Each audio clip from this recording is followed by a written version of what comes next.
مطالعات اخیر و اخباری که از یکی از مقامات مسئول رسیده است نشان می‌دهد که عملهای تغییر جنسیت در ایران افزایش یافته است و دختران و پسران زیادی تمایل پیدا کردند که جنسیت خود را عوض کنند.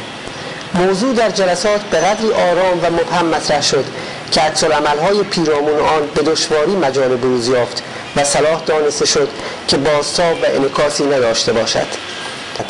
نظریه‌های مختلفی مشاهده شده، از جمله عده‌ای معتقدند که تغییر جنسیت یک گناه نابخشودنی و ناشی از همجنسگرایی است که به هر طریق باید جلوی شیوع آن گرفته شود که در واقع هیچ کدام عامل و راهکار مناسبی نیست. طبق آمار سازمان بهداشت جهانی از هر 100,000 پسر و از هر 400,000 زن در جهان 1 نفر تغییر جنسیت می‌دهند و علاقه به تغییر جنسیت در پسران به مراتب بیشتر از دختران است.